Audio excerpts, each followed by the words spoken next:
Yo et bien le bonjour, bien le bonsoir à tous, ici c'est Rox et bienvenue dans What the Ciné, l'émission qui réveille les cinéphiles. Et ce soir, dans le main event, je serai encore et toujours accompagné par le beau, le fringant Donovan. Bonjour Dono. Bonsoir à tous, j'espère que tout va bien. Moi ça va, petite semaine de vacances, donc là on est au top pour une nouvelle semaine. Et pour parler cinéma ce soir avec ce bon vieux Matt. Ah, évidemment, l'équipe. Alors, on devait être un peu plus ce soir. Pour l'un, John est toujours porté disparu, mais parce que là, en ce moment, il termine à 22 h, donc c'est un peu compliqué pour lui. Donc voilà, on te fait encore des Ouais. bisous, mon cher John. Et mon cher Antonin ne pouvait pas parce que des problèmes de soucis. Pas Ouais. grand chose, on l'espère. Voilà. Oui, Euh, on espère que ça va, mais bon il a eu un souci de dernière minute, donc il pourra pas être là ce soir. voilà.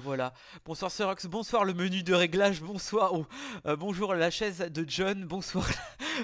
Bonsoir la France et l'univers. Comment tu vas mon cher Pawa? J'espère que tu as vu quand même pas mal de films. Comme nous tous, on a vu des films et de sacrés films. Car ce soir, dans le main event, on va parler de Timothée Chalamet, pardon, avec Marty Suprême. Oscar, pas Oscar, on verra. Ensuite, on ira du côté de Corée, plutôt Corée du Sud, avec No Other Shows, pour un titre français qui est plus sans aucun choix. Voilà, hein, pour une fois Oui, qu'on va pas souvent en Corée du Sud, mais voilà. Bref, ensuite on va aller en Amérique pour aller faire coucou à Raphaël Quenard et son collègue, je sais plus comment il s'appelle, Jean-Pascal Zadi. Jean-Pascal Zadi, dans la dernière comédie française qu'on n'attendait pas beaucoup, mais que Dono a vu. Et ensuite, on repartira sur l'île de Koh Lanta avec Rachel McAdams et avec le beau Brian. Euh, Daniel Bryan, j'allais dire, mais pas du tout. Monsieur O'Brien dans le dernier film de Sam Raimi, Sound Help. Voilà, Oui, j'espère que vous oui. allez voyager durant ce petit stream parce que peut-être que vous êtes en vacances ou pas du tout avec ces parce qu'avec ce temps ça donne envie de voyager. Voilà, je me C'est suis vrai. fait les 3 Venom hier soir, je suis sorti rincé et je me suis demandé le sens de l'existence. Pourquoi tu as fait ça? Jean-Pascal Zedi, j'ai vraiment du mal avec son jeu. Ah, moi c'est Raphaël Quenard. Ça dépend dans quel, mais on en reviendra. Donc du coup, j'espère que vous avez eu pas mal de films au ciné. On a dit au ciné et pas des bouses à Pawa. Je sais pas, t'as une mauvaise nouvelle là pour regarder la trilogie Venom? Qui d'ailleurs, j'ai appris que Sonyverse, Sony Animation allait potentiellement faire des films d'animation, au moins un film d'animation sur Venom. Donc, plutôt hypé parce que si c'est comme dans la même veine que Spider-Verse ou Goat, ça peut être intéressant. Voilà, c'est toujours mieux que celui-là avec Monsieur Hardy. Voilà. Il y aura, ouais, il y aura toujours Hardy qui fera la voix de Venom, donc on peut se dire que ça peut être pas mal, même si bon, les trois films qu'il a fait étaient pas top. Mais bon, on va dire que faut laisser une chance à l'art, comme on dit. Ah, évidemment, moi je préfère l'art, c'est un peu gras, mais c'est toujours bon. Bref, pardon, Ouais. excusez-moi. Bon, alors ce soir, nous ne parlerons pas d'une mine de silence pour une personne qui en méritait peut-être pas un. Voilà, bref, nous parlerons de films. Et pour commencer, oui, pas d'actualité parce que on va commencer dans le dur du dur. Et n'oubliez pas que la nouvelle formule de What the Ciné, on enlève un peu les activités pour faire des recommandations parce que c'est toujours mieux. Voilà. Non, j'ai tiré au sort les premiers films grâce à l'incroyable fonctionnalité de shuffle de Letterboxd. D'ailleurs, allez voir ma liste de courts-métrages sur Letterboxd et je me suis dit pourquoi pas faire les trois. Ouah, je sais pas si c'est une bonne idée. Bon, messieurs, dames, on va être dans le dur du plus dur avec Timothée Chalamet dans, évidemment, Marty Suprême. C'est parti pour la bande-annonce, messieurs, dames. Oui. Ah, oui. Oui, bah, voilà. C'est pas vraiment ça la bande-annonce, hein, mais voilà. Alors, c'était quoi? Ah, Marty Suprême. Voilà. Marty Suprême, hop. Et c'est parti. Voilà. Allô? Bonjour, c'est Marty Mauser, je suis dans la suite royale. Je vous ai vu à la réception hier. D'accord. En fait, j'ai encore jamais parlé à une star de cinéma, mais moi aussi je suis hyper connu. Ah bon? Ouais, vous me croyez pas? Vous quoi? Quoi? Vous avez le journal sous les yeux? C'est vous? Eh oui, la photo est pas mal. J'ai un objectif. Si tu crois que c'est une bénédiction, tu te trompes. Ce que je veux dire, c'est que je suis obligé de voir tout ce qui se passe en un dixième de seconde, et cette obligation exige des sacrifices. Ma vie part en morceaux, mais je vais m'en sortir. Tu as besoin d'aide? Je peux t'aider. Je sais que c'est difficile à croire, mais je te le jure, ce jeu remplit des stades à l'autre bout du monde. C'est qu'une question de temps avant qu'on me retrouve en photo sur les boîtes de céréales.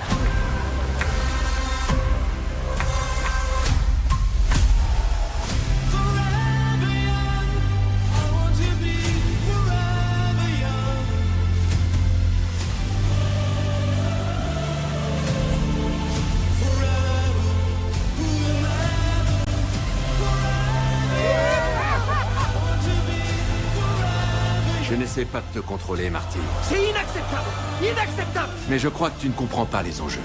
Tu n'as aucun pouvoir ici.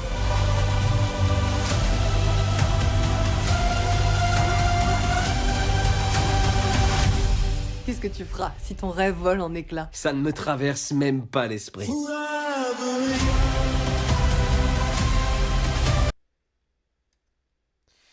Alors, hop, l'actualité. Voilà, Marty Suprême, Chalamet, l'acteur préféré de Xerox. Ah, y a pas que moi. Alors, Marty Mauser, 23 ans, aspire à devenir le meilleur athlète sur la scène mondiale de tennis de table. Le sport est représenté aux États-Unis, ce qui rend difficile le financement de ses compétitions à l'étranger. Alors, avant que je déverse mon sel sur le film, je sais que mon collègue à ma gauche, voilà, a adoré le film. Mais qu'as-tu véritablement pensé de Martin Supreme? Euh, alors, déjà, je pense que c'est vraiment quelque chose de très subjectif, mais j'aime beaucoup les films qui se passent dans les années 50, 60, 70. C'est vraiment quelque chose que j'ai toujours beaucoup aimé. Et moi, je suis un très grand fan du cinéma de Martin Scorsese. Donc, pour moi, ce film, il est très scorsésien avant d'être safdien. Et j'ai vraiment beaucoup aimé. Et en fait, quand je suis allé le voir, je pensais pas que j'allais autant aimer le film parce que j'étais parti pas avec des a priori, mais j'étais un petit peu saoulé de toute cette campagne de com qu'il y avait autour du film et ça me saoulait un petit peu. On le voyait partout et en général, quand il y a ça, c'est que le film est pas top et qu'ils essayent un petit peu d'arranger les angles. Mais en fait, que nenni! Le film est une grande, grande réussite pour moi. Il réussit avant tout par en fait son immersion, comme je disais dans les années 50.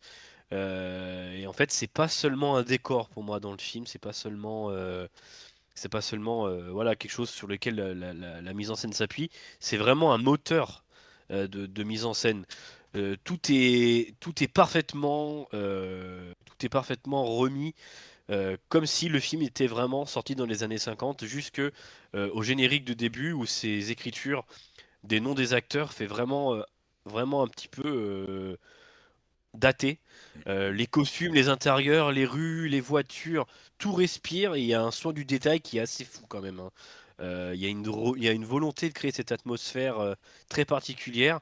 Et puis comme toujours dans la filmo des frères Safdie, il y a une photographie qui est très élégante, très bah ouais, très vraiment impeccable. Le fait de lumière tamisée, il y a des couleurs légèrement passées qui donnent au film, ouais, c'est un charme. C'est presque mélancolique, si je peux dire ça comme ça. Et puis il y a une puissance visuelle aussi qui va avec ça en fait. Chaque plan, il est pensé pour raconter quelque chose du personnage principal. Et moi, vraiment trouvé ça très beau. Et puis, bien sûr, au centre du film, il y a quelque chose qui est complètement inoubliable. C'est bien sûr Timothée Chalamet.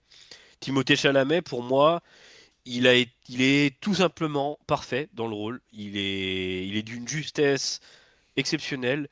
On voit qu'il a préparé ce film pendant des années et des années. Euh, et voilà quoi. Enfin, bah, j'ai lu pas mal de choses sur le film. Il a pris pendant 7 ans des cours de tennis de table pour vraiment avoir un grand niveau, pour pouvoir jouer dans le film. Il a préparé son rôle, il a préparé sa façon de jouer pendant plusieurs années. Et puis même ce maquillage avec ces simili traces d'acné qu'il n'a pas d'habitude, mais qu'il a pour le film. Enfin voilà, il y a tous ces petits détails qui sont pour moi très importants. C'est c'est aussi un scénario qui prend son temps, parfois même volontairement, je trouve. Mais je trouve que ça sert quand même bien le propos. Le film, il cherche pas l'effet facile. Il installe une ambiance, il développe ses thèmes avec patience, il laisse le spectateur s'attacher au personnage, alors qu'au début, c'est pas vraiment un personnage qui est attachant. Même, je dirais qu'il est même pas du tout attachant au début. C'est un gros Mais au connard, ouais. final, oui, mais au final, on s'y attache quand même. À la fin, on a envie qu'il réussisse, on a envie qu'il sauve enfin, sa copine, on a envie qu'il ait son enfant. Enfin, moi personnellement, j'avais envie qu'il s'en sorte. Voilà, c'est moi, j'ai vraiment beaucoup aimé ce film, mais j'ai été le revoir une deuxième fois et au deuxième visionnage, j'ai eu le même amour pour le film parce que j'ai trouvé ça que c'était vraiment du très grand cinéma, très safdien, comme je le disais, et c'est pour ça que j'ai bien aimé le film parce que c'est un style de cinéma que j'aime beaucoup, très efficace, très dans l'urgence de faire du cinéma. J'en avais déjà parlé auparavant, mais voilà, on retrouve cette urgence de faire du cinéma dans le cinéma de Safdie, et c'est ça que j'aime beaucoup. Alors, si Beetlejuice est dans le chat, est-ce que tu peux dire ce que tu en as pensé de ce film? Voilà, la petite Beetlejuice est attendue sur le chat. Alors, avant de faire une petite critique, moi, vous le savez, à force d'écouter mes critiques de cinéma, Timothée Chalamet et moi, c'est pas vraiment une histoire d'amour. Pour moi, il choisit ses films. Alors, il joue peut-être plutôt bien, mais pour moi, il a souvent un balai dans le cul quand il fait. Je suis désolé, je vais être un peu agressif et tout. Et je le trouve très antipathique, que ça soit dans Dune, que ça soit dans d'autres. Que ça soit Don't Look Up, un truc du genre. Je trouve, je trouve qu'il a ces personnages très antipathiques, qu'il incarne à la perfection, hein, mais antipathique. Là, je dis putain. Et on dit, ah la promo, ah regardez, Timothée Chalamet, les Oscars, oh là là, qu'est-ce qu'il joue bien. Bon, sachant que il est pas mauvais dans mon cas. Ouais, mais il est insupportable. Enfin, il devient chiant. Enfin bref. Et du coup, ce qui, avec tout le tapage médiatique qu'il y a pour ce film-là, je me suis dit bon, allez, pourquoi pas. En plus, il y a Odessa Ozion que j'ai vu dans un film d'horreur hyper connu, Till Down, que je trouvais qu'elle était très bien parce que il y a un petit air de Rhea Ripley, je trouve. Honnêtement, voilà, c'est pour ça que j'ai été aussi. Alors, Beetlejuice, pour moi, c'était un petit con prétentieux dans le film. Mais c'est toujours un petit con prétentieux. Bon, bref. Voilà. Et du coup, je vais te rejoindre. Sur le fait technique, je trouve que la représentation des années 50 d'Amérique d'après-guerre est vachement réussie. Vraiment, il y a ce petit grain, ce petit grain à la caméra, ce petit décor, ce petit côté un peu ghetto des années 50 qui était vraiment bien retranscrit. J'aimais beaucoup les costumes, la technique, et je vais parler un petit peu de la technique pour ce qui est de Marty Moser, qui est très bien interprété. Oui, attention, je ne vais pas mâcher mes mots. Oui, Timothée Chalamet est très bon, très très bon dans ce rôle. Ça se sent qu'il a du tonus, il est super bon. Mais le problème, c'est un connard. Encore une fois, je sais pas pourquoi il est insupportable comme ça. Par contre, c'est le meilleur. Je le trouve. euh, je le trouve qu'il est un peu omnipotent, enfin omnipotent à la caméra. C'est-à-dire que quand il est là, on le voit, on l'entend, parce que c'est un bébé cadom adulte. Parce qu'il chouine, ouais, je veux y aller là, gna gna gna gna. Mais en plus d'être un bébé cadom, il est manipulateur, mégalomane, il est insupportable. Et, je trouve que en... Alors, je trouve que tout... En fait, lui, Marty Suprême, c'est le soleil. Et en fait, enfin, il attire tout le monde. Il a une attraction envers les filles, la jante féminine. Et on va parler de la jante féminine. Moi, que j'ai trouvé un peu. Alors, ça joue bien. Je dis pas que Gwyneth Paltrow ou Asion joue mal. Hein. Je dis pas ça. Tout le monde joue très très bien. Problème, c'est que le film va sur les épaules de Marty Suprême parce que Marty Suprême, il veut coucher avec, et ben il couche.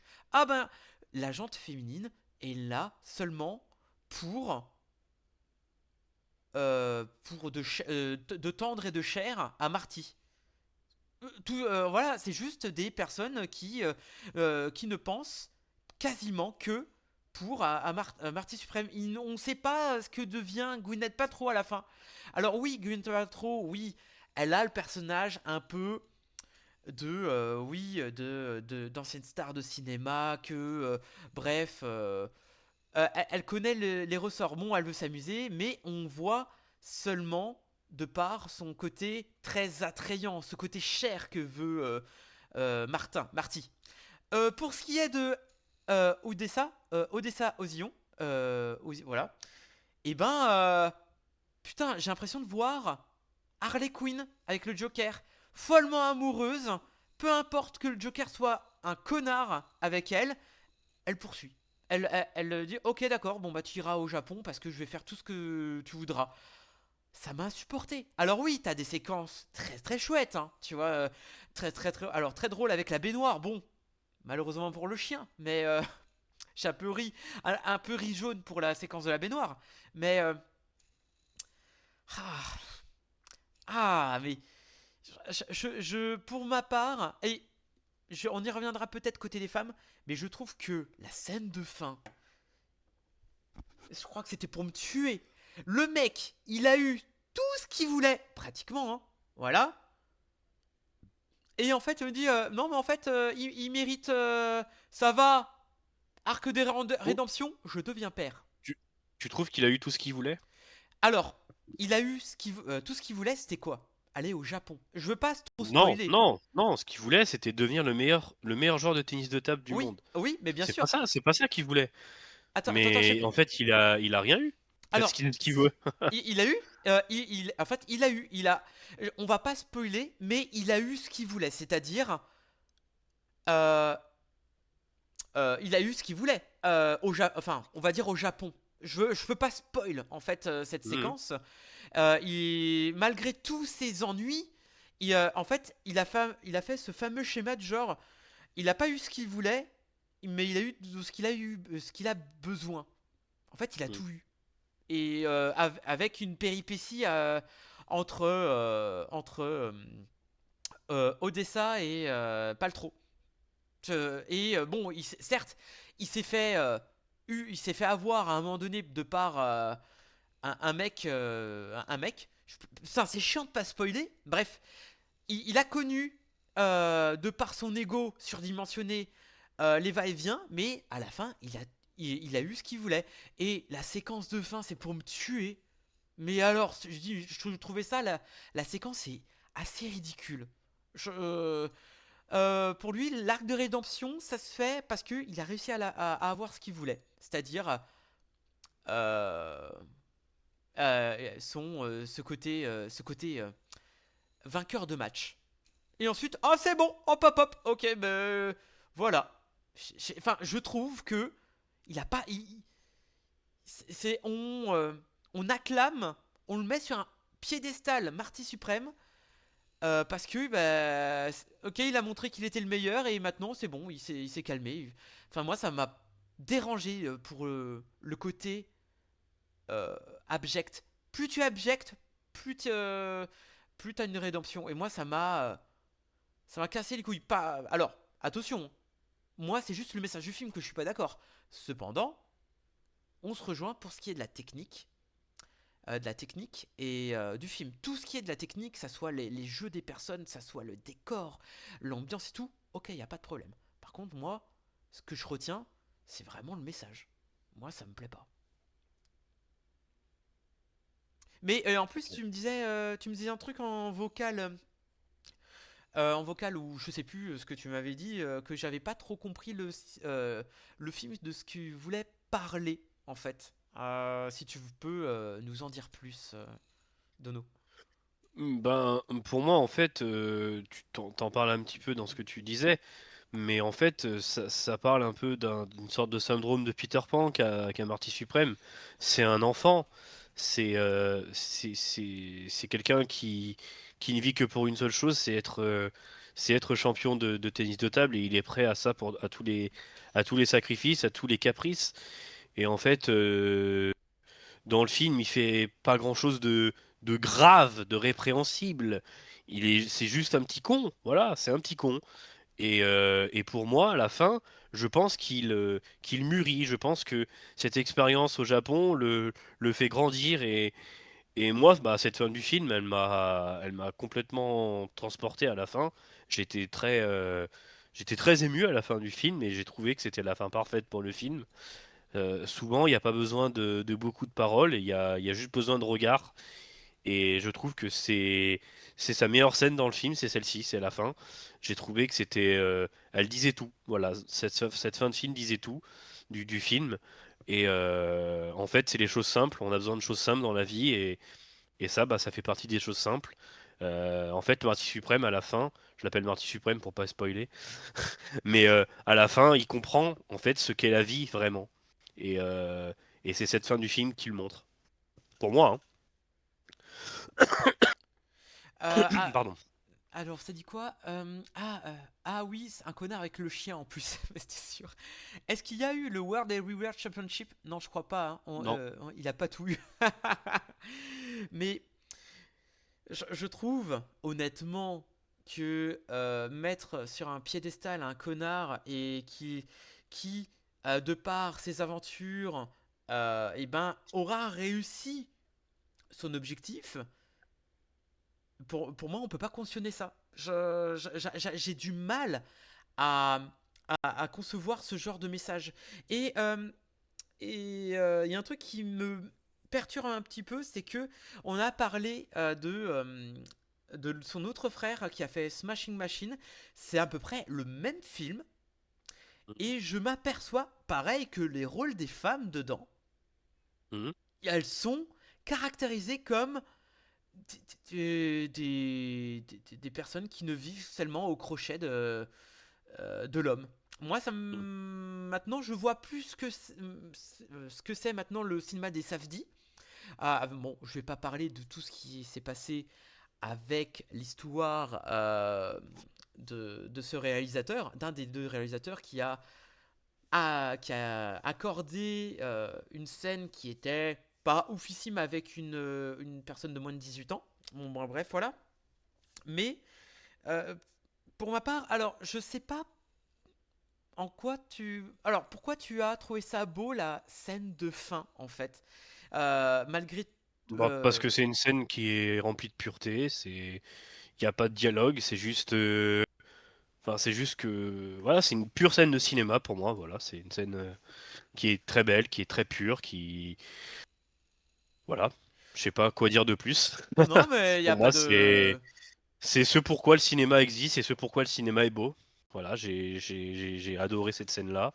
Euh, Et puis, après, ils en parlent dans le film, hein, on a le droit à une deuxième chance, et Marty Suprême, il a sa deuxième chance. Voilà. À lui d'en Ah, profiter. Alors, ouais, mais est-ce que cette chance, c'est. On peut pas dire une. Enfin, pour ma part, hein, peut-être que je suis con, hein, je sais pas. Mais avoir une seconde chance, ok. Sauf que la seconde chance aurait dû se passer avant la dernière scène de film. Avant de ce qui se passe lors de son dernier match.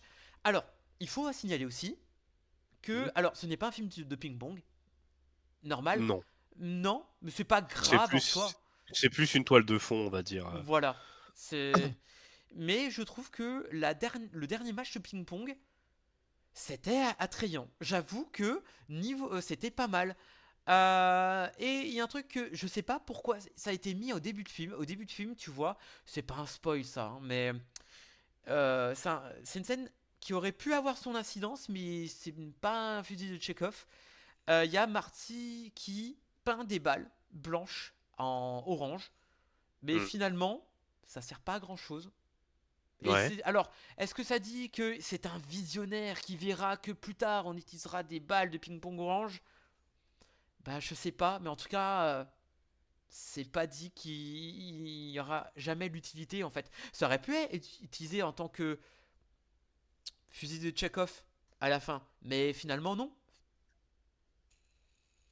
Bah non, pourquoi? Enfin, un fusil de Tchekhov, c'est que on s'attarde toujours au final sur ce qu'on a vu, mais on voit que dans le film, enfin, ces balles-là, au final, voilà, ils en font autre chose.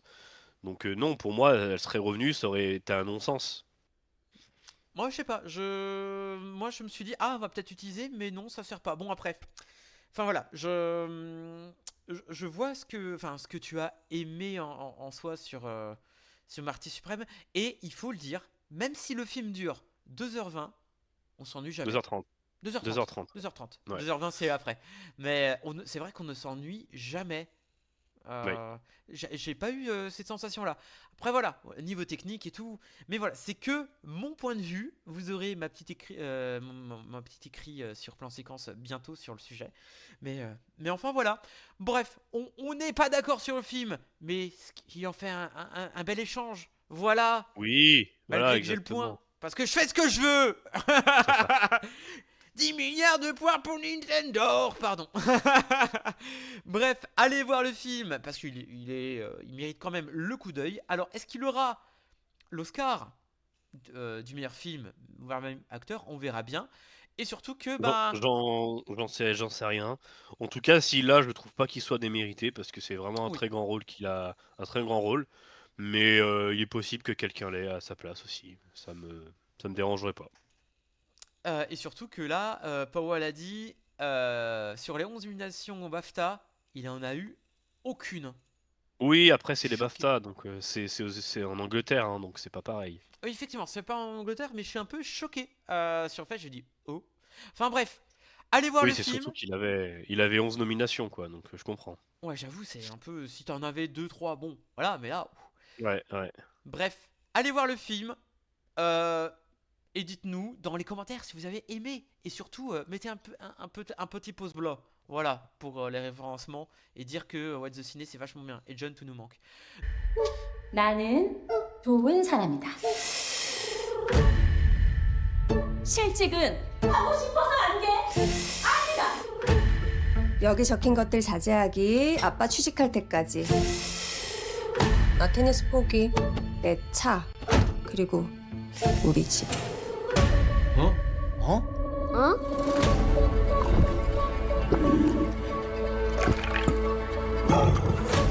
몇이나 될까, 경쟁자가? 우리 남편에 비하면 영. 인간 벼락 같은 거 안 만나. 심호흡하세요. 나는 내 식구들 입에 밥을 넣어주기 위해 무슨 짓이든 한다.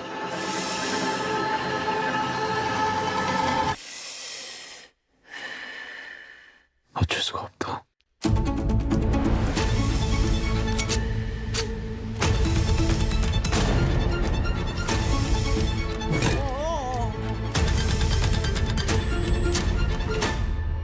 특별한 일 없으셨습니까? 그 두 분이 사라지셨어요.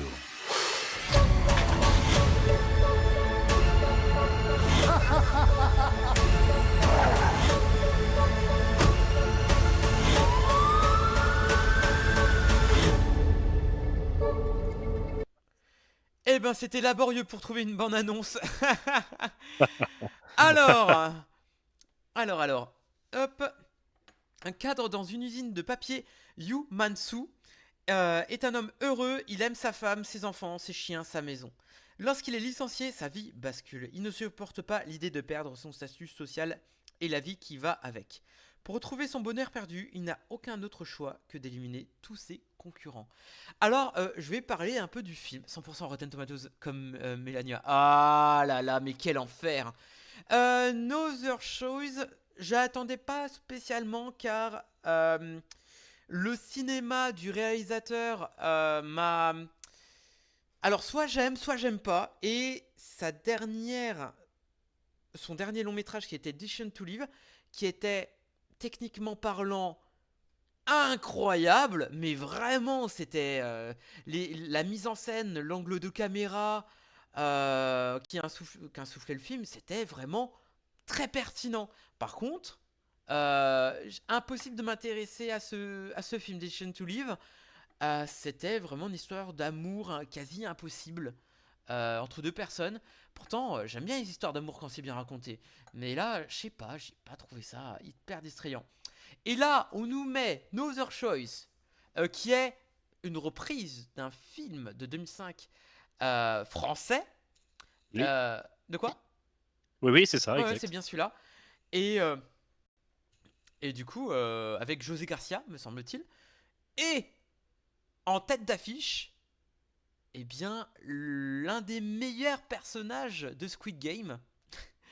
Alors qui a un charisme naturel et qui va être dans une espèce de comédie noire sarcastique sur la société. J'ai dit, ok, pourquoi pas, moi je suis pour. Juste envie de savoir ce qui va arriver à ce pot de fleurs. Tu risques d'être déçu. Et j'ai passé un très bon moment devant ce film-là.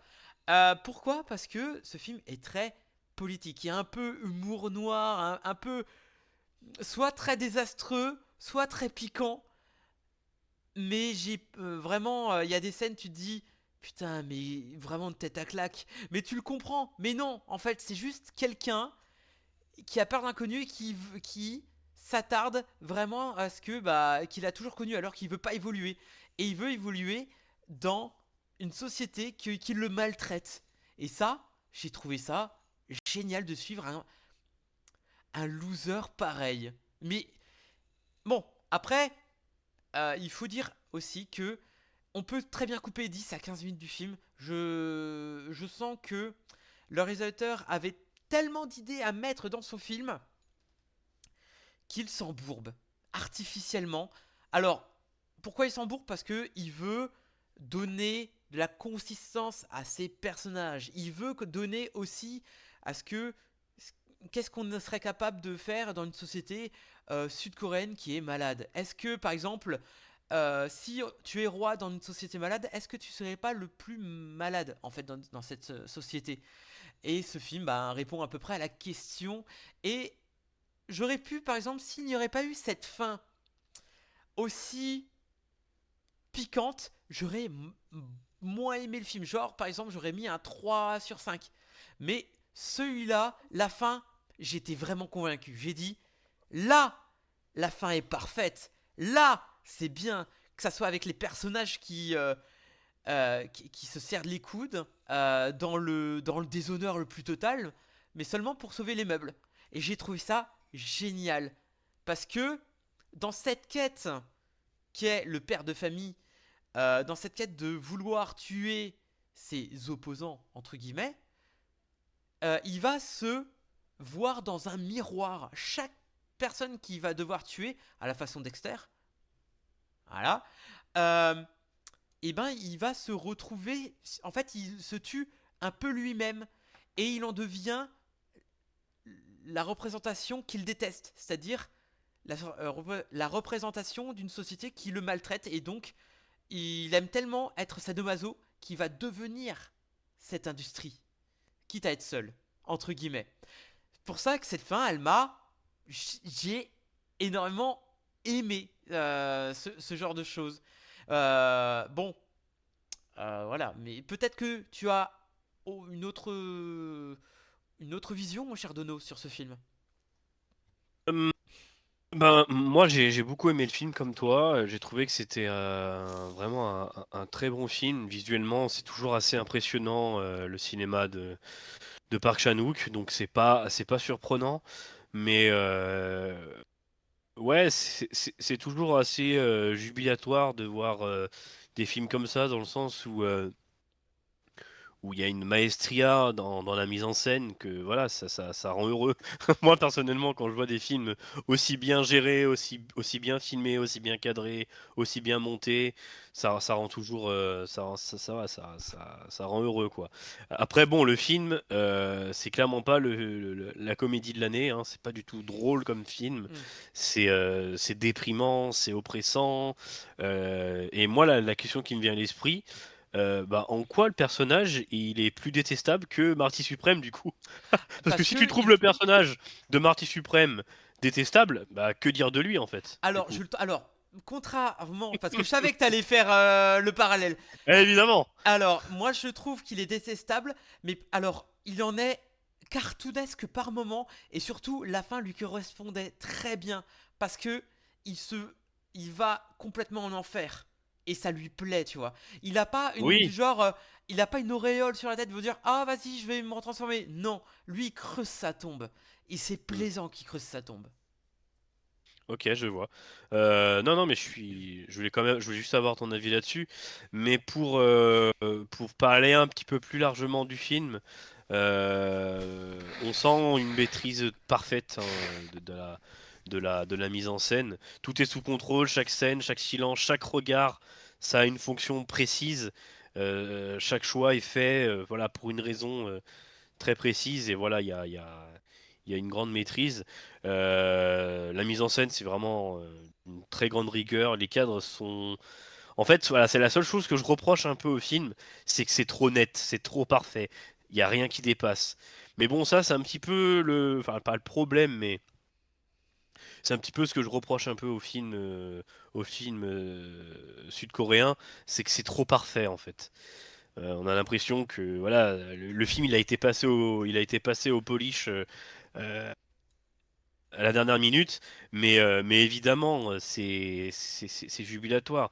Moi j'aime beaucoup la manière en fait dont la caméra observe les personnages, sans jamais les juger alors qu'ils pourraient, tu vois. On a une approche quasi documentaire, des fois je trouve que c'est très proche des visages, notamment bah, la scène dans la bande-annonce où il lève ce fameux trophée de pot de fleurs. Ouais. Mais voilà, sur cette scène-là, je trouvais qu'elle avait une scène quasi documentaire où donc ça là, ça j'ai vraiment aimé. En fait, c'est une approche qui ne les juge jamais, mais en les mettant quand même face à leurs contradictions. Le film il joue beaucoup sur la durée des plans, ça crée une tension permanente. C'est vraiment, on est dans une tension permanente dans le film. Même dans les scènes qui sont parfois les plus anodines, ben, il y a quand même toujours cette tension ouais, qui retrace tout le film en fait, hein. Moi, ce qui m'a vraiment marqué, c'est la façon dont le film aborde ses thèmes. Le choix, la responsabilité, la pression sociale, et cette idée très dérangeante qu'à un moment donné, comment je pourrais dire ça? Et ben ouais, en fait c'est ça, il n'y a pas d'autre choix en fait. Il y a pas d'autre choix. Et le scénario il est construit comme une mécanique fatale quoi. C'est fataliste un peu. Euh, il- Tout ce qui se passe dans le film, ça devait se passer comme ça en fait, tu vois. Il n'y a pas d'autre choix, exactement comme le dit le film. Et en fait, on pousse les personnages et tous les protagonistes du film dans dans leurs ultimes retranchements. Et du coup, ben, bien sûr, on entraîne le spectateur avec. Moi, j'ai ressenti quand même un peu du mal-être. J'étais un petit peu mal à l'aise devant le film, mais en fait, c'est pas un mal-être, un malaise qui m'a dérangé. Au contraire, j'ai beaucoup aimé être mal à l'aise. Tu vois ce que je veux dire ou pas? Ouais, je vois, oui.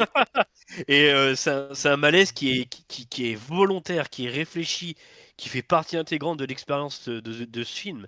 Et bien sûr, comme toujours, Park Chan-wook, il en est le maître et il le fait tellement bien.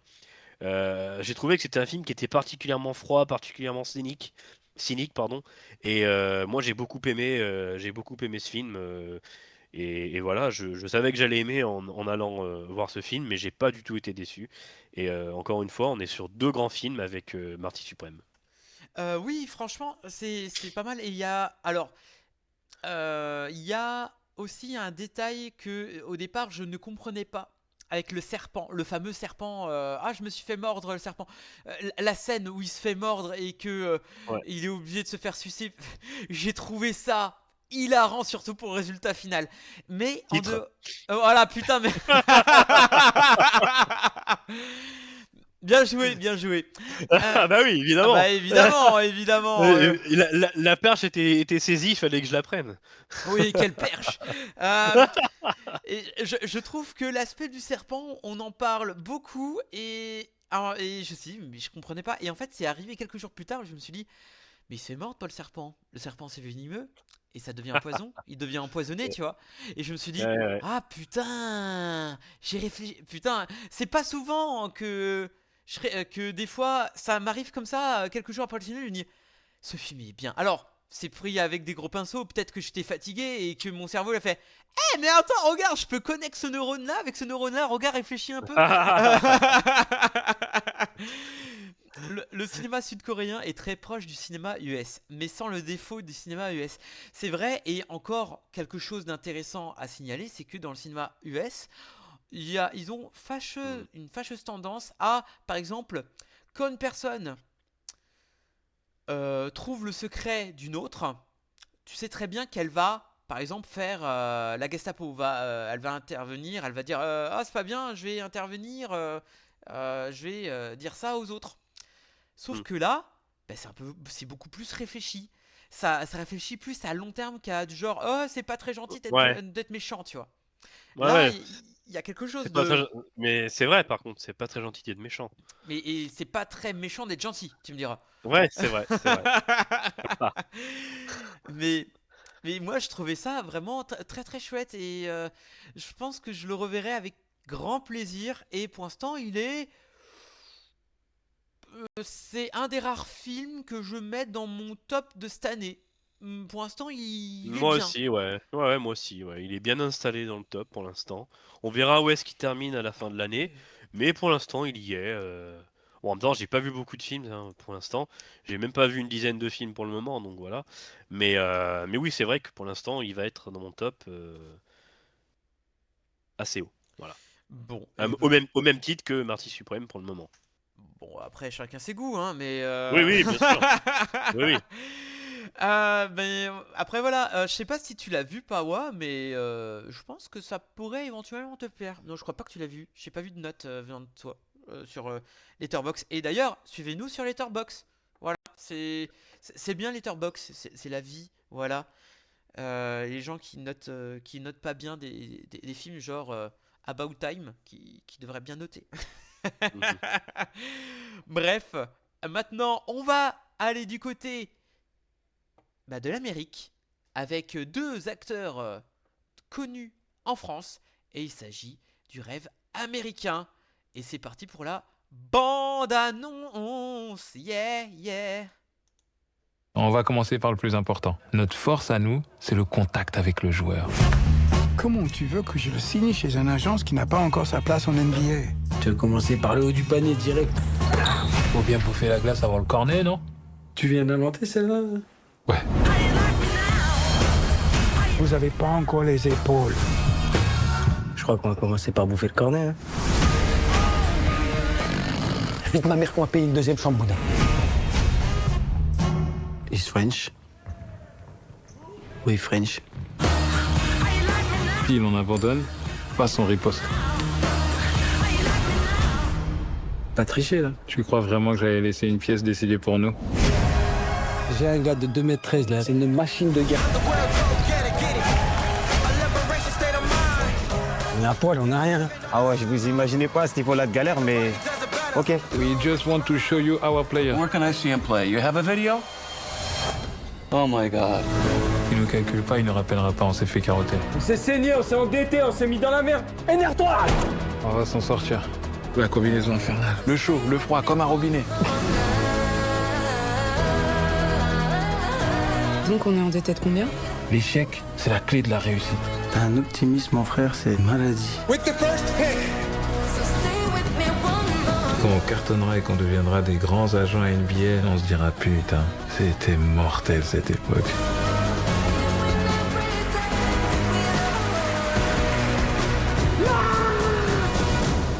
Bon, nous, ce qu'on recherche, évidemment, essentiellement deux choses. D'abord, des gens qui partagent notre passion et puis qui sont motivés.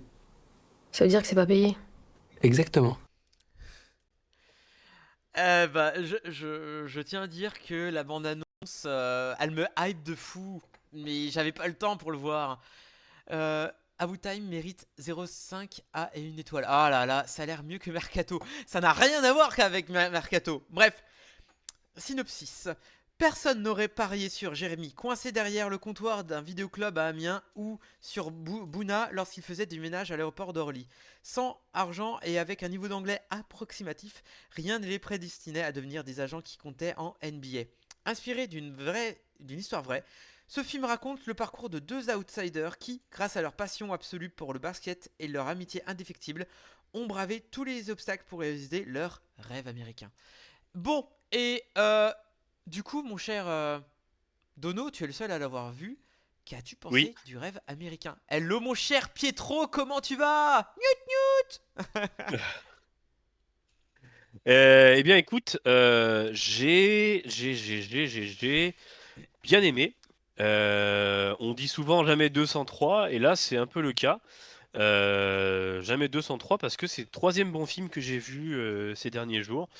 Le rêve américain, c'est vraiment un bon film. C'est vraiment un bon film qui est vraiment feel good. Franchement, quand tu sors de la séance, t'es heureux. C'est pas comme un Other Choice où t'as envie de te défenestrer.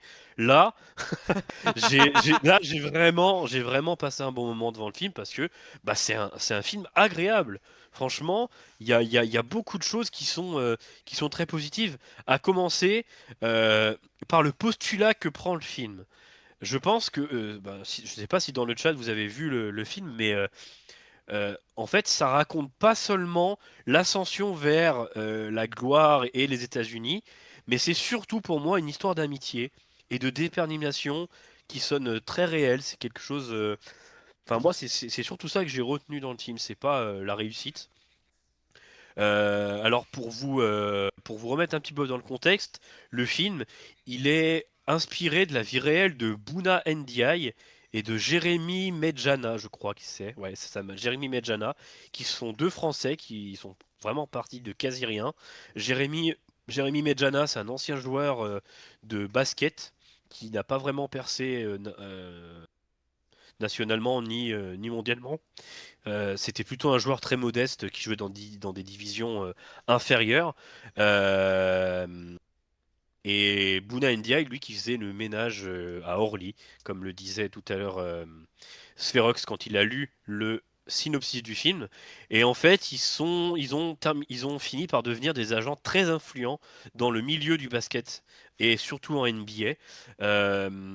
Et donc c'est ça en fait qui a donné envie à Anthony Marchino de raconter leur histoire. Alors après, pour ce qui concerne la partie technique, on va dire, du film, c'est une mise en scène qui est très simple, très efficace, mais qui quand même surprend par pas mal de choses. Je pense notamment, alors en fait le film se déroule à deux endroits différents géographiques, en France et aux États-Unis. Le film ne prend pas place uniquement aux États-Unis, hein, c'est surtout en France et un petit peu aux États-Unis. Et il y a certains plans, moi, aux États-Unis, qui m'ont assez impressionné. Bon, c'est pas un spoil, hein, vous le verrez, mais il y a notamment un plan dans le film où il y a le pont de Brooklyn qui est filmé. Et je ne sais pas comment ils ont fait ce plan, parce que pour moi, ils n'ont pas pu le faire sans un drone. Et je me dis quand même, pour utiliser un drone en plein New York, c'est pas simple. Et pourtant, le plan marche super bien. Euh, pour ceux qui l'ont vu, peut-être qu'ils savent de quoi je parle. Si vous ne l'avez pas vu, vous irez voir le film et vous me direz si vous voyez de quel plan je parle. Mais enfin bref, c'est pas le plus important. Mais voilà, c'est pour vous dire que il y a vraiment des plans qui sont assez impressionnants et qui sont très agréables à voir. Il n'y a pas d'effet tape à l'œil, il n'y a pas d'emphase hollywoodienne ou de choses comme ça en fait. Et je trouve que le film en fait, il est fait par un amoureux, je pense, du cinéma et quelqu'un qui aime faire des belles images, qui aime raconter de belles histoires. Et c'est vraiment un film feel good. Et pour parler des deux stars du film, qui sont Jean-Pascal Zadi et Raphaël Quénard, je trouve que c'est une vraie force dans ce film parce qu'ils ont une alchimie assez impressionnante. C'est très rare de voir une alchimie comme ça entre deux acteurs. Et là, vraiment, c'est vraiment le feeling parfait. Ils incarnent leur personnage avec une grande justesse, une complicité très touchante. Donc ça fait vraiment plaisir. Le duo, il fonctionne à merveille. L'un apporte une énergie tranquille. Et surtout déterminée, donc je pense notamment à Jean-Pascal Zadi, et l'autre il a une tendresse nerveuse et presque maladroite, et du coup, ça fait une sorte de contre-pied entre les deux que je trouve très intéressante. On a vraiment très envie qu'ils réussissent dans ce film. On se prend vraiment d'affection pour ces deux gars parce que ils donnent tout ce qu'ils ont pour réaliser leurs rêves. Et voilà, c'est un peu le mot d'ordre de cette émission d'aujourd'hui avec Marty Suprême, la réalisation des rêves. Peut-être que tu apprécieras plus ce film, hein, parce que ils abordent la même thématique mais par un spectre différent. Donc ça, voilà, c'est. En tout cas, moi j'ai passé un très bon moment devant ce film. C'est pas un film très long, il dure 2 heures pile, je crois. Mhm. Donc si vous avez le temps d'aller le voir dans la semaine ou le week-end prochain, allez-y. C'est un super moment à passer au cinéma. Alors, comme j'avais dit en off à mon cher Dono, j'hésitais entre voir ce film-là ou voir Le Gâteau du Président. Bon, je ne pourrais pas vous dire la critique parce que c'est pas prévu au programme, mais quand même Ouais, allez le voir parce qu'il est très sympathique. J'y ouais, reviendrai peut-être, mais vraiment tout aussi peut-être aussi bluffant que Le Rêve américain, mais très très différent. Le Rêve américain, en fait, moi, ce qui me tente avec le film, c'est par le réalisateur d'un de mes films français préférés, qu'il s'agit de Play avec Max Boublil. Oui, je dis bien ouais, Max Boublil, qui a joué ouais. qui a joué que dans 2 bons films, c'est tout. Mm. Mais et là, vraiment, je trouve ça a l'air vraiment chouette. Et je trouve que rien que dans la bande-annonce, Raphaël Quenard, il a un, il nous sort une autre palette de jeux très Oui, différent. Et ça oui, a l'air. exactement. Et je le trouve particulièrement appliqué. Je le trouve particulièrement juste dans ce film. Et il a pas de furiture. Il est très, il est vraiment dans le film. Et c'est exactement pareil pour Jean-Pascal Zadi, qui est d'une grande justesse. Voilà, il est très touchant. Ils sont tous les deux très touchants dans ce film, et j'ai vraiment beaucoup aimé. Je pense qu'ils ont dû passer beaucoup de temps à préparer leur rôle parce que voilà, on y croit vraiment et c'est très très très bien fait. Il y a quelques zones publiques spécialement conçues pour le vol de drone à New York, mais très encadrées, et les autres zones, il faut un permis obligatoire avec une caution de quelques centaines de dollars par vol. C'est très encadré. Bon, Oui, et c'est pour ça que le plan m'a beaucoup surpris. Alors au début, je me suis dit bon, peut-être qu'ils ont pris une banque d'images, mais en fait non, puisque le plan filme deux choses très particulières qui sont vraiment dans le film, donc c'est pas possible. Et c'est pour ça que le plan est d'autant plus impressionnant parce que c'est très bien fait déjà premièrement, et puis en fait on n'a pas l'impression que c'est quelque chose de ouf, mais quand tu y réfléchis, tu te dis, bah, quand même, j'aimerais bien savoir comment ils ont tourné ce plan qui est très court, mais très, très simple. Et très agréable à voir. et franchement, si j'ai le temps cette semaine d'aller le voir, ou alors peut-être avec d'autres personnes, j'irai le voir, mais j'avoue, il est dans le top des films. Bon, déjà que dimanche, je vais voir en avant-première Jumpers, mais ça, c'est un film que j'attends. Voilà, voilà. Bref, mais bon, Rêve américain, c'est estampillé Dono. Donc moi, je lui fais confiance pour ça. On verra ce que ça va donner. Et maintenant, partons du ciel enneigé étoilé de New York pour aller. Ça m'a donné envie de le voir. Et oui, mais Dono, c'est très bien vendre les films, sauf pour Marty Suprême. Mais mais mais oui, j'ai très envie de le voir, donc à voir ce que ça va donner. Maintenant, on va partir de New York pour aller voir Denis Brognard dans Sun Help. J'ai cru que Rox allait dire, si j'ai un peu de temps cette semaine, je vais aller tenter faire du drone à New York. Mais évidemment. Et c'est parti pour que je vous parle du dernier film de Sam Raimi, Sun Help. Et évidemment, petit, mais oui, c'est le quoi? C'est la bande-annonce. C'est la bande-annonce. Si tu veux... parce que, si ça veut bien marcher. Ça bug un peu, on adore. On va commencer par le plus important. Notre force à nous. Voilà. Sound Help. Mon ordi commence à pas trop aimer. Et c'est parti.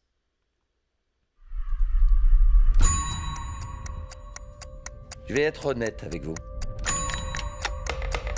Vous êtes intelligente. Je sais que vous êtes douée pour les chiffres, mais vous n'avez pas le truc.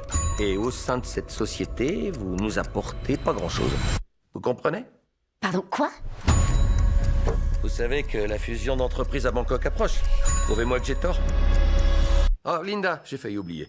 J'ai reçu un certain nombre de plaintes vous concernant. Des plaintes? Au sujet d'odeurs nocives.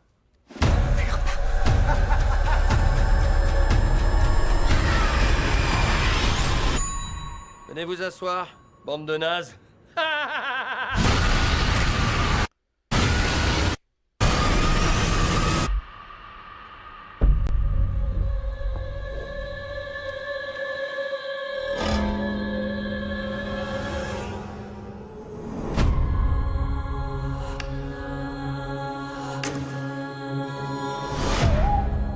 Regardez qui est de retour parmi les vivants. Combien de temps? Vous êtes resté inconscient un jour et demi? Vous avez tenté d'envoyer un signal de détresse ou de faire un feu plus gros? J'étais occupée à essayer de nous maintenir en vie. Votre priorité, ça devrait être de nous sortir de là. Pas de jouer à la dinette. Qu'est-ce que vous venez de dire? Je vous rappelle que c'est moi le patron. Vous bossez pour moi. Sauf que là, on n'est plus au bureau, Bradley. Personne ne viendra à notre secours. Vous allez devoir accepter la situation telle qu'elle est. Vous savez chasser? J'y prends goût, je crois. Vous vous retrouvez avec une chef odieuse sur le dos. Tout comme je l'étais. Mais je suis prête à parier que je suis une chef bien plus sympa que vous l'auriez jamais été. Excepté peut-être sur un point.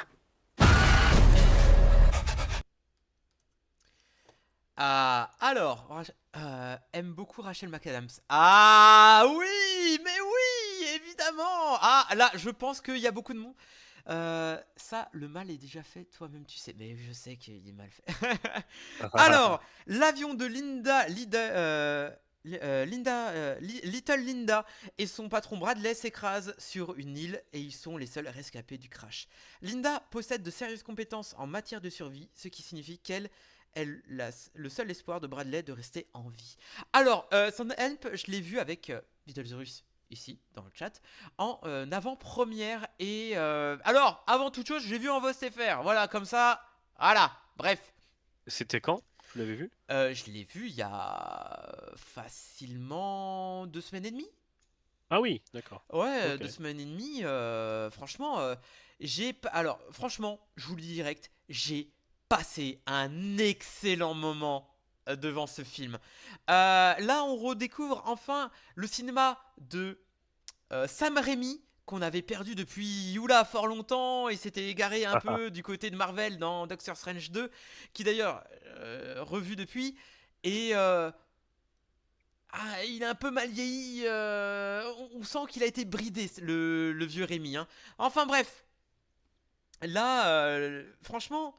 C'est une étrange fusion qu'on a à faire avec Sam Raimi, Rachel McAdams et O'Brien dans ce film-là, qui ont pourtant rien en commun, en tout cas dans ce qui est du film de l'horreur. là, j'ai trouvé vraiment pertinent le fait que on renverse le patriarcat qui est fait par, enfin, qui d'ailleurs, Brian, il est horrible, horrible. Vous voyez Geoffrey Baratheon? Et ben voilà, vous le mettez seul dans une île avec Sansa Stark. Si vous voyez à peu près les choses. Et les hommes. Non, pas les hommes. Les hommes. Les hommes. Les hommes. Les Avec hommes. un caillou. Ouh.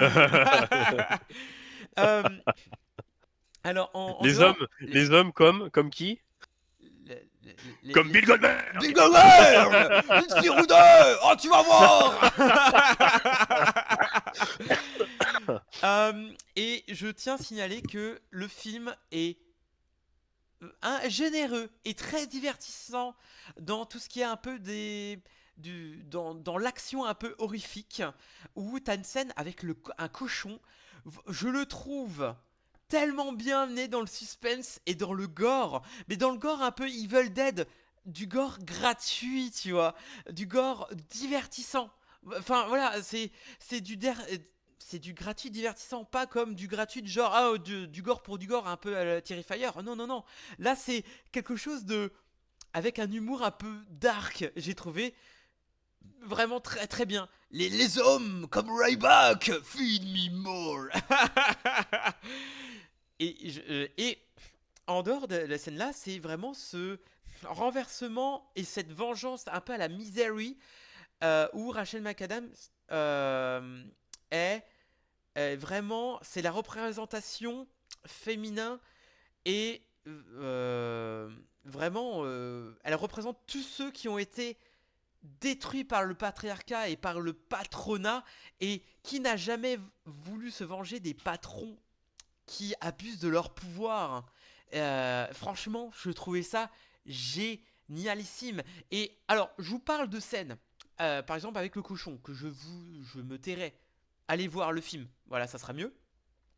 Il y a une scène où Sam Raimi va jouer sur un peu les faux semblants, va jouer sur les hors caméra, et le sachiez-vous que quand vous voulez jouer sur l'aspect un peu horrifique ou énigmatique hors caméra, ça va vous donner une charge. Vous allez imaginer le pire hors caméra, et c'est ce que Sam Raimi veut absolument vous démontrer dans ce hors caméra. Et j'ai trouvé ça pertinent parce que par exemple il y a un face à face qui va se faire entre les deux personnages du film, où et il y aura un couteau chauffé à blanc. Je peux pas vous dire ce qui va se passer, mais je peux vous dire que j'ai eu mal. Pourtant j'aime pas Brian, hein, mais j'ai eu mal. Je devrais pas avoir mal pour lui, mais j'ai eu mal. Mais et en dehors de ça, ce côté un peu survivaliste, si on voit pas, on voit pas. Bah si on voit pas, on voit pas. Voilà. Il y a vraiment ce côté survivaliste plutôt bien fait. Alors évidemment, si je dois être un peu tatillonnant, il y a un peu des effets un peu pas ouf, un peu les effets un peu 3D sont un peu pas superment bien faits, mais je m'en suis un peu fichu, tu vois. Genre par exemple, il est au-dessus d'une colline et tout, et ça se voit que ça fait un peu fake, mais je m'en fous parce que pour moi, je l'ai vécu comme du divertissement pur, et ça fait du bien d'avoir du Sam Raimi dans de l'horreur un peu trash drame.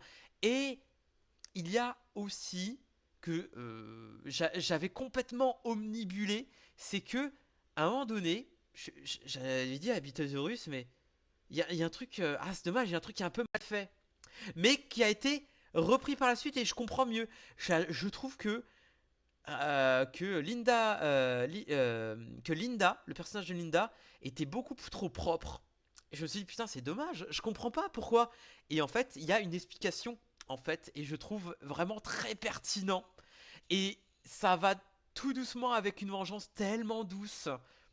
Mais vraiment, ça va, c'est entre Linda, la petite Linda, je vais l'appeler comme ça.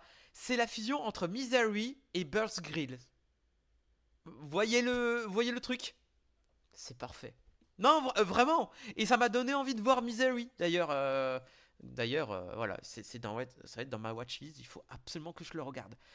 Je vois Euh, ce que tu veux dire. voilà. Ah ouais. Et vraiment, Bear Grylls, ouais. Bear Grylls, voilà.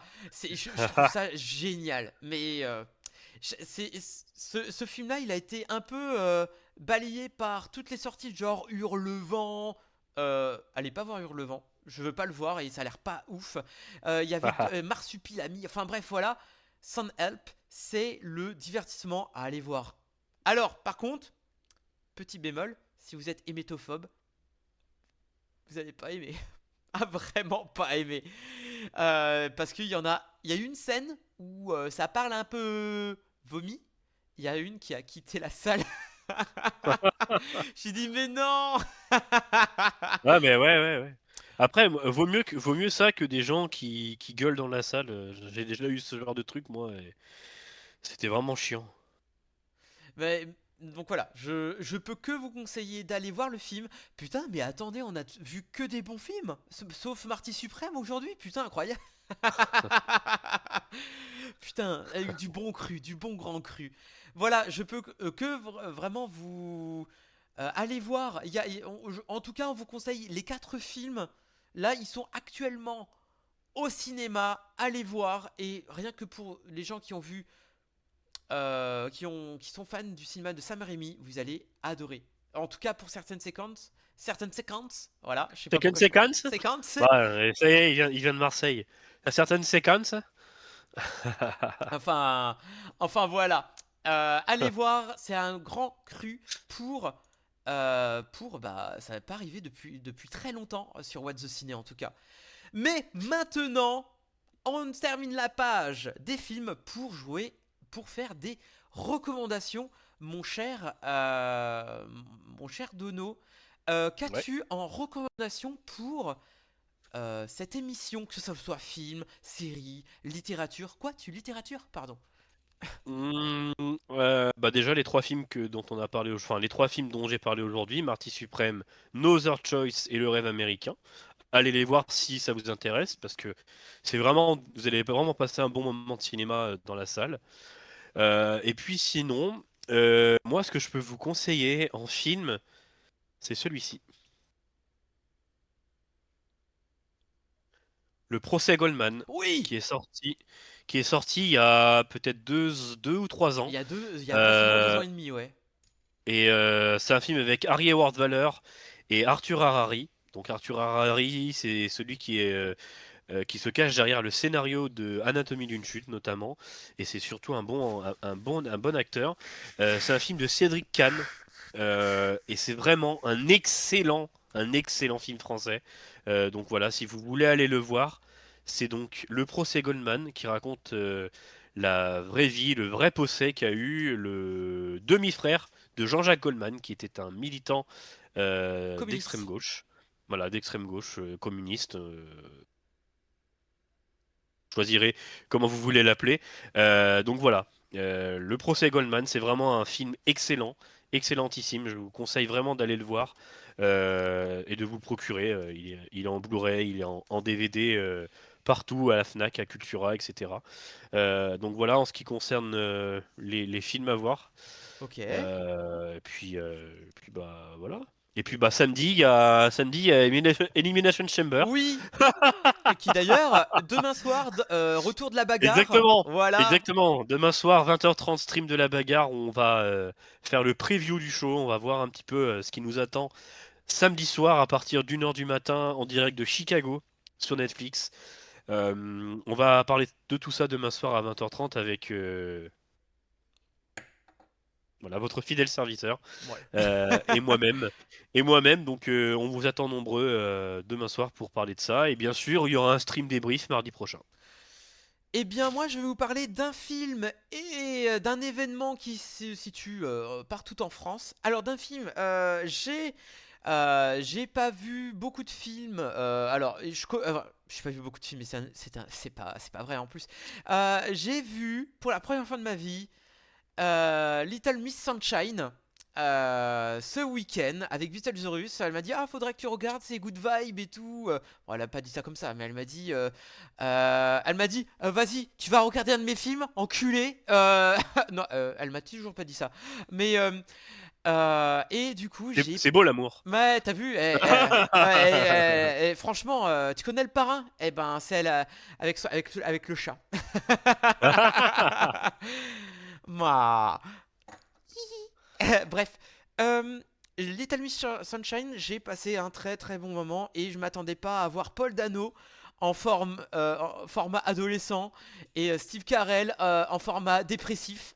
J'étais très surpris dedans et j'ai passé un très bon moment dans ce voyage vraiment fabuleux de famille très dysfonctionnelle.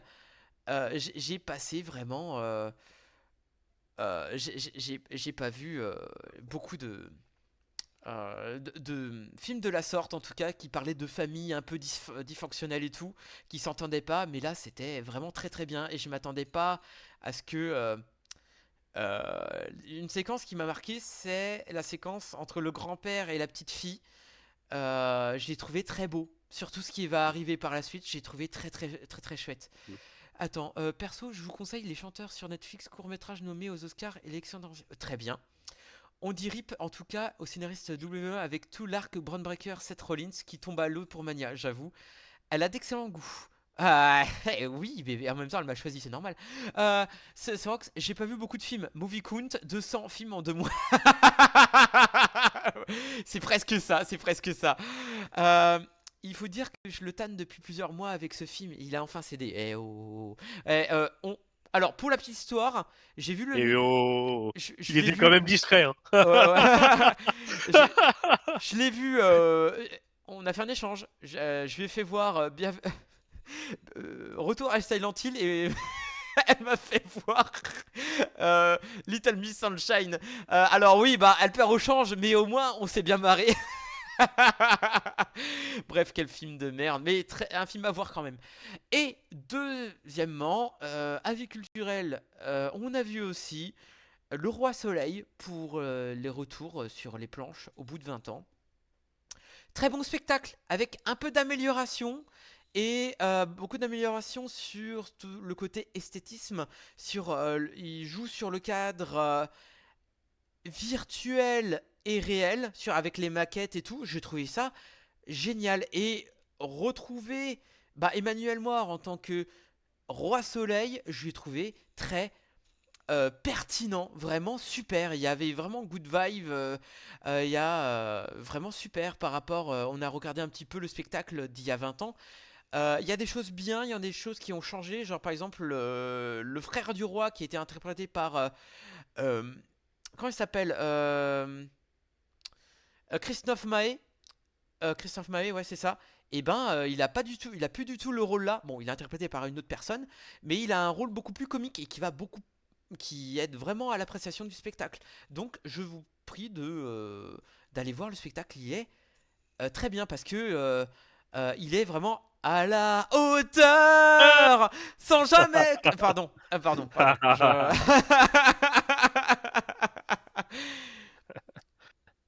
Alors, retour à Silent Hill. Je compte voir Silent Hill demain. Mais ça va, mais te fais pas ça, fais pas ça. Malheureuse.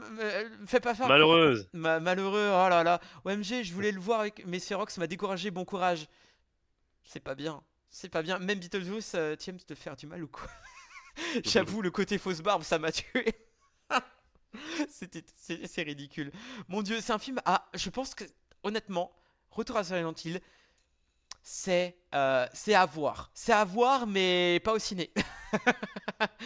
Voilà. Bref, on en a fini avec les recos. On a fini tout court avec l'émission. On peut d'ores et déjà vous dire que au programme dans 2 semaines, je vous parlerai de Jumpers. Peut-être que Dono ira voir Jumpers, je ne sais pas. Je verrai. Voilà. J'espère que je serai pas seul sur le coup. Ensuite, on verra. En tout cas, il y a déjà ce film-là qui sera déjà. Ça sera toujours mieux que Marsupilami. Bref. Allez, on se retrouve demain sur la chaîne de la bagarre pour parler pré-show Elimination Chamber. Et voilà, ça va être pas mal. Tu peux jouer au jeu sur console, ça fera le même effet. Ça sera mieux aussi même. Allez, c'était Spherox en compagnie de Dono. Encore merci Dono pour tes avis constructifs. Et surtout, allez au cinéma, il y a 4 films à voir. Ciao, bye. À demain. Ciao, ciao.